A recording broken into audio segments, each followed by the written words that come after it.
If you clicked on this because you saw the chaos that was England versus the Democratic Republic of Congo, well, you're in the right place. Because this wasn't just a match.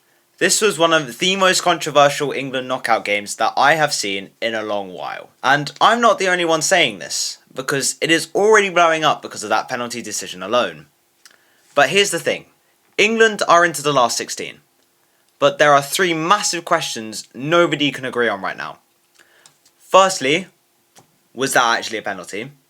Secondly, how did England get outplayed for such long spells? And finally, is Harry Kane the only reason we're still in this tournament? Well, I am breaking all that down tonight because what actually happened in this game is not what the scoreline says at all. So, let's get straight into it. England started exactly how you would expect. Possession, control, slow build-up. But here's the first problem. It looked like control, but nothing was actually happening. There were no real chances, no killer passes. There was just no urgency. And it really did beg the question, how long can England actually dominate their opposition without hurting them?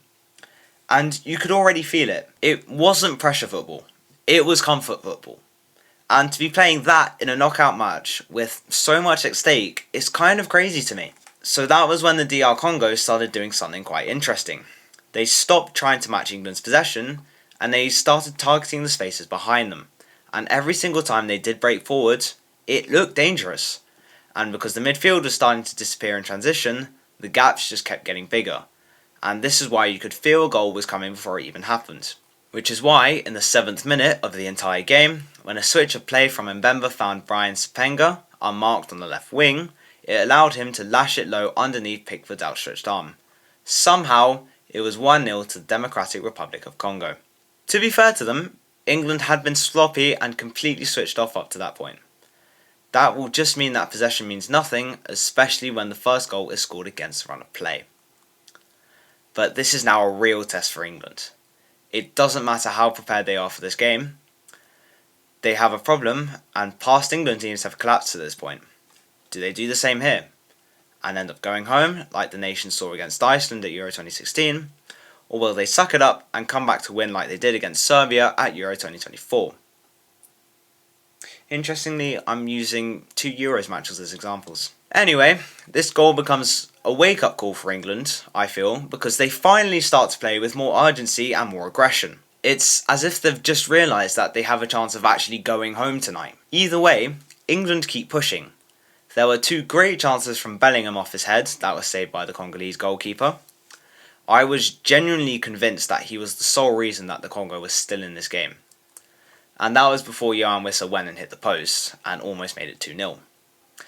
But then the moment came when the nation thought they would finally be able to get back into this game. Because Harry Kane chases a long ball and then he is then taken out by the Congolese goalkeeper in the box.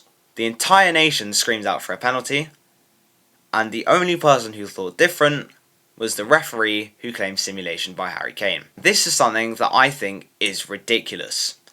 Given the keeper has just completely taken out Harry Kane without touching the ball, I do feel that this picture does show that Kane probably did feel the contact and maybe tried to help himself fall over in order to sell it a bit more. But anyway, I think I speak for most people when I say that it is still most likely a stonewall penalty.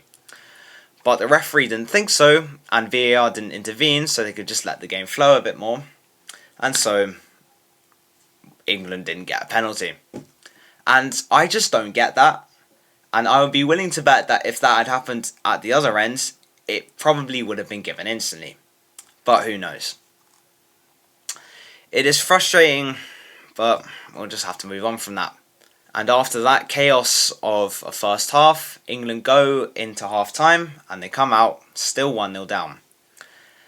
And they started the second half again sloppy and half asleep. But after a water break, they came back into the game more energised and more urgent. It was almost as if they knew that if they didn't score soon, they would be going home. And I must admit, I have been critical of these water breaks, but they have really changed the game for England here. It allowed Thomas Tuchel to make the tactical amendments that he needed in order to win the game tonight. And that was proven in the 75th minute when Harry Kane did what he always does. An Anthony Gordon cross found Harry Kane in the middle and the ball bounced off his head to finally go into the back of the net.